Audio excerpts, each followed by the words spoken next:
एक दिन दौलतापुर नाम के शहर में कंचन नाम की एक चुड़ैल आती है। फिर वो अपना रूप बदलकर शहर के बाजार में नूडल बेचने लगती है। तभी चिंकी और मिंकी नाम की दो सहेलियां उस बाजार में घूम रही होती हैं। सुनो मिंकी, चलते चलते मैं थक गई हूँ, मुझे बहुत जोरों की भूख लगी है, लेकिन हमारे पास तो सिर्फ 10 रुपए हैं। 10 रुपए में हम कुछ नहीं खरीद पाएंगे। तुम्हें तो पता है आजकल महंगाई कितनी बढ़ गई है। लेकिन तभी उन दोनों की नजर कंचन चुड़ैल की दुकान पर पड़ती है।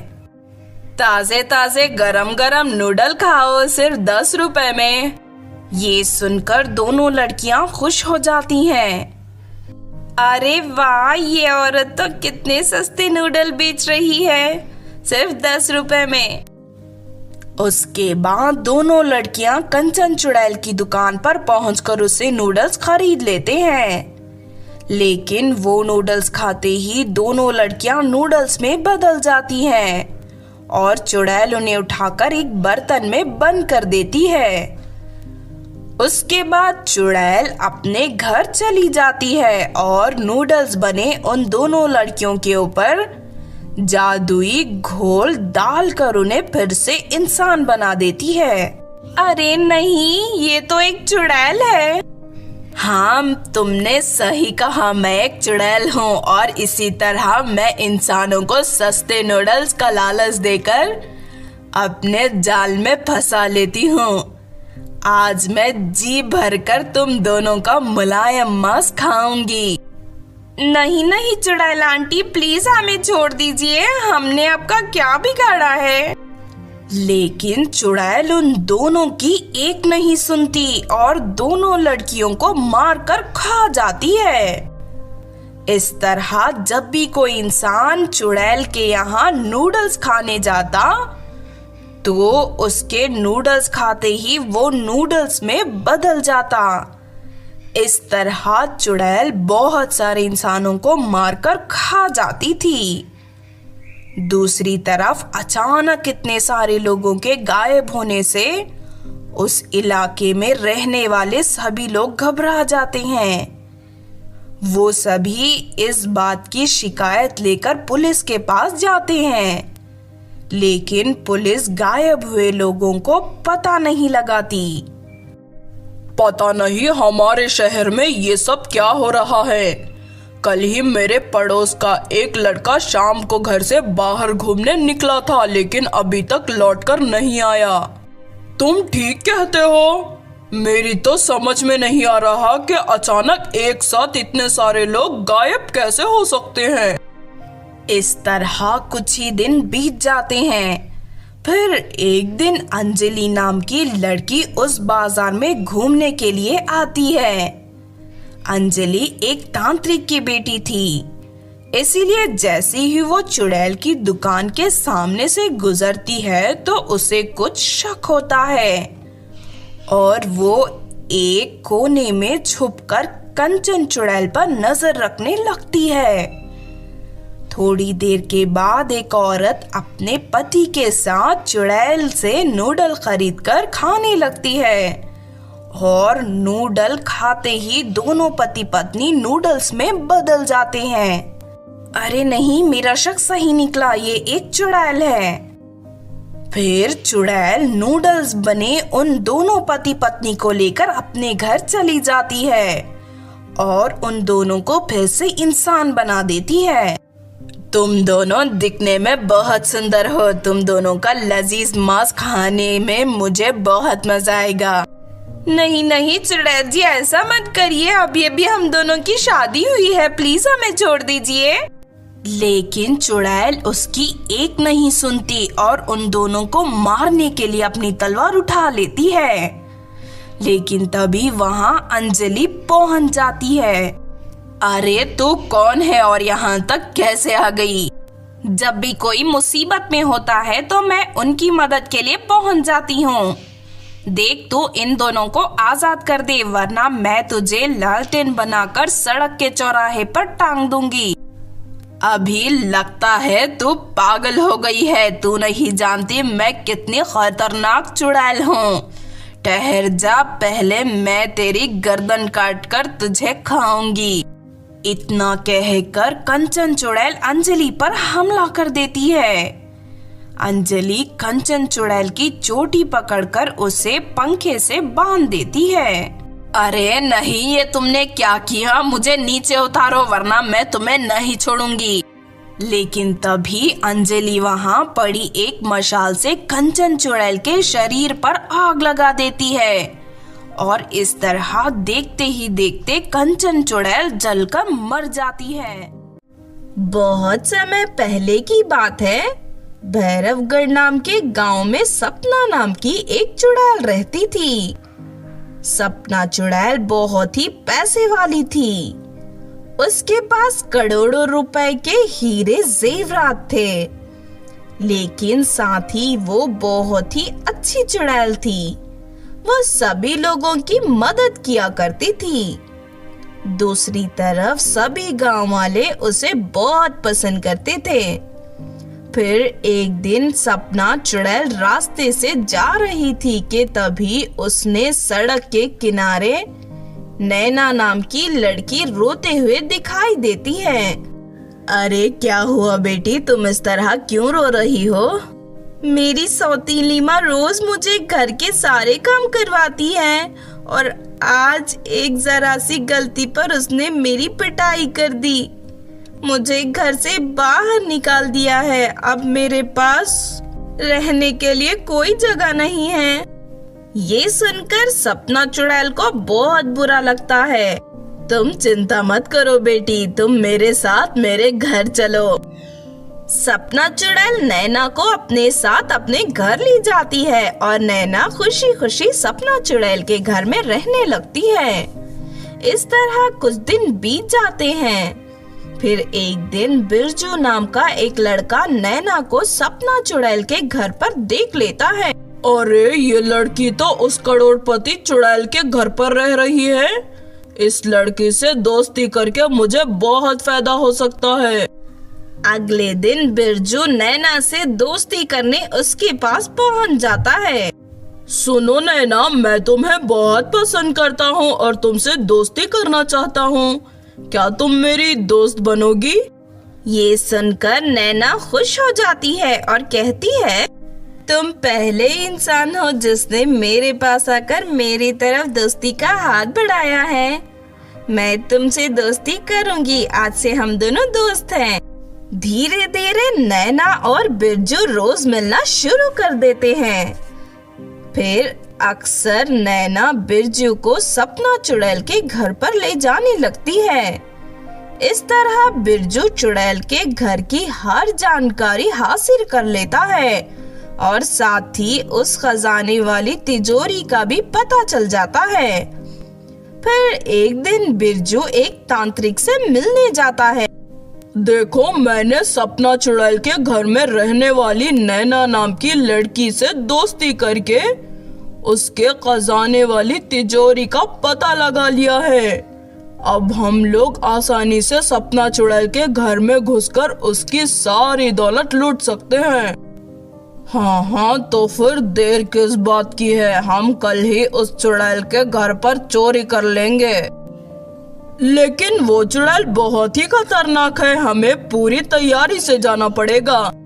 तुम इसकी चिंता मत करो, मेरे पास एक जादुई राख है, वो चुड़ैल मेरा सामना नहीं कर सकती। अगली रात दोनों चोरी से सपना चुड़ैल के घर में दाखिल हो जाते हैं और वहां रखी तिजोरी खोलने की कोशिश करने लगते हैं। लेकिन तभी वहां नैना आ जाती है। अरे तुम ये क्या कर रहे हो? बिरजू, मैं तो तुम्हें एक अच्छा लड़का समझती थी, लेकिन तुम तो एक चोर निकले। लेकिन तभी तांत्रिक नैना को पकड़कर बांध देता है। चलो जल्दी से तिजोरी को तोड़ दो। बिरजू एक बड़ा सा हथौड़ा लेकर उस तिजोरी को तोड़ना शुरू कर देता है। शोर सुनकर सपना चुड़ैल वहां आ जाती है। अच्छा बिरजू, तूने मेरे घर में डाका डालने के लिए नैना से दोस्ती की थी, लेकिन अब मैं तुझे नहीं छोड़ूंगी। ये सुनकर बिरजू डर जाता है। तांत्रिक कहता है, अरे इससे डरने की कोई जरूरत नहीं है, मैं अभी इसे जलाकर मार दूंगा। इतना कहकर तांत्रिक अपने झूले से जादुई राख निकालकर चुड़ैल पर छिड़कने लगता है, लेकिन चुड़ैल पर उसका कोई असर नहीं होता। अरे ये क्या हो रहा है, मेरी जादुई राख का असर क्यों नहीं हो रहा? अरे बेवकूफ, तेरे जैसे छोटे मोटे तांत्रिक मेरा कुछ नहीं बिगाड़ सकते। अब इससे पहले कि मैं तेरा सर काटकर अपने दरवाजे पर टांग दूं, तू भाग यहाँ से। ये सुनते ही तांत्रिक डर जाता है और दुम दबाकर वहाँ से भाग जाता है। लेकिन तभी बिरजू नैना से माफी मांगते हुए कहता है, मुझे माफ कर दो नैना, मैं लालच में अंधा हो गया था, लेकिन मैं तुम्हें सचमुच में पसंद करता हूँ और तुमसे शादी करना चाहता हूँ। मैं तुमसे वादा करता हूँ कि आज के बाद मैं जिंदगी में कभी कोई गलत काम नहीं करूँगा। बिरजू की ये बात सुनकर नैना उसे माफ कर देती है।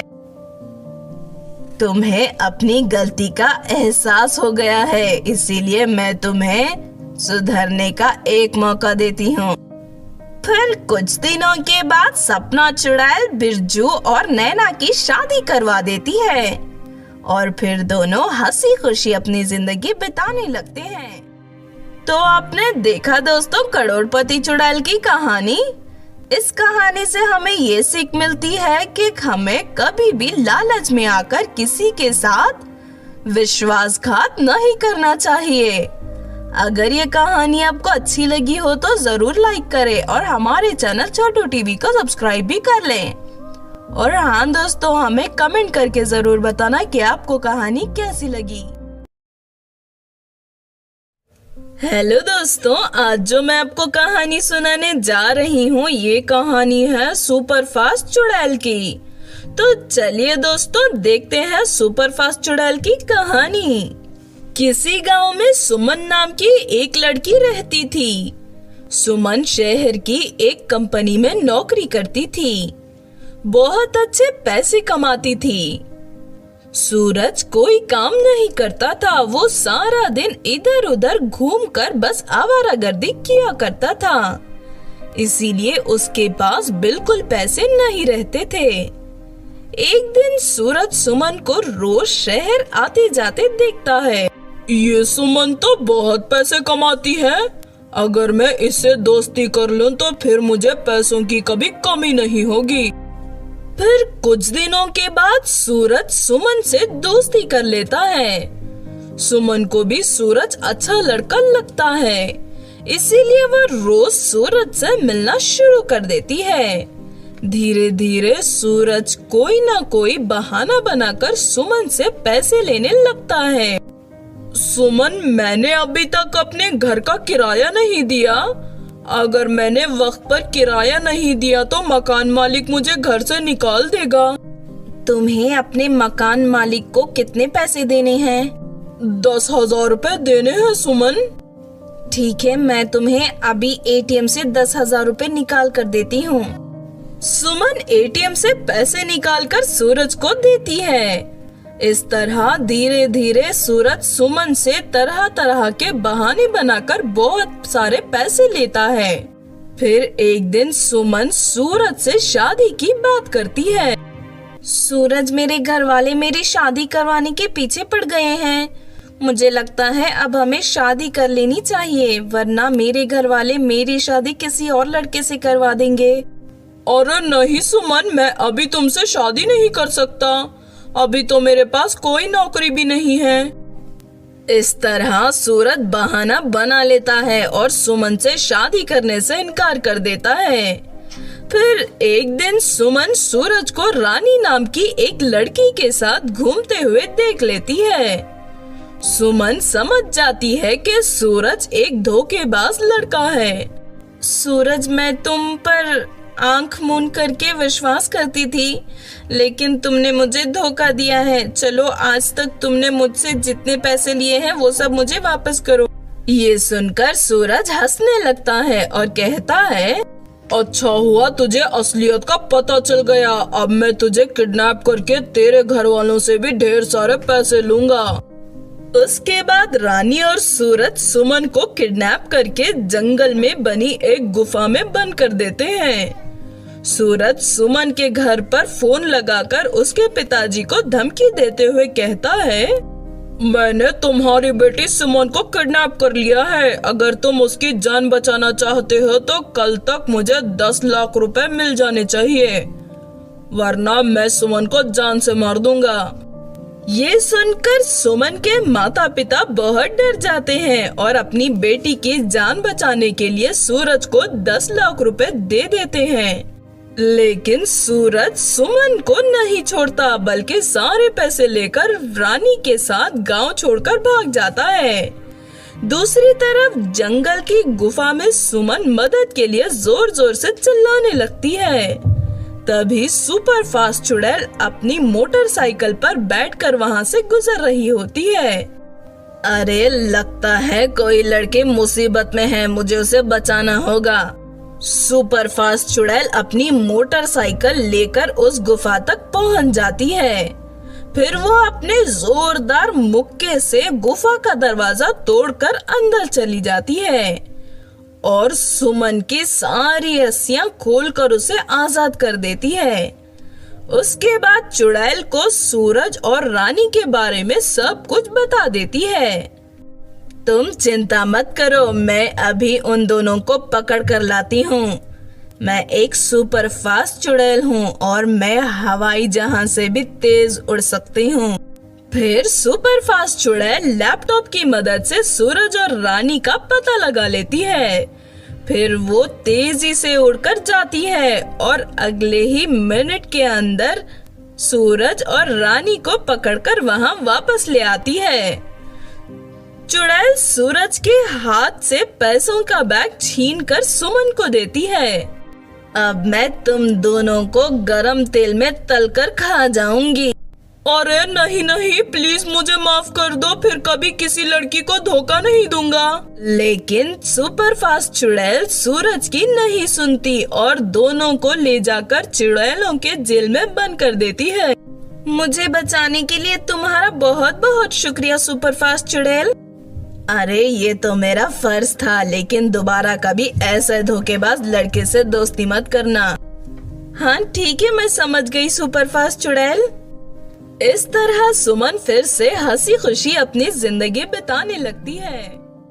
तो आपने देखा दोस्तों सुपर फास्ट चुड़ैल की कहानी। इस कहानी से हमें ये सीख मिलती है कि हमें बुरे और बेईमान लोगों से कभी दोस्ती नहीं करनी चाहिए। अगर ये कहानी आपको अच्छी लगी हो तो जरूर लाइक करें और हमारे चैनल छोटू टीवी को सब्सक्राइब भी कर लें। और हाँ दोस्तों, हमें कमेंट करके जरूर बताना कि आपको कहानी कैसी लगी।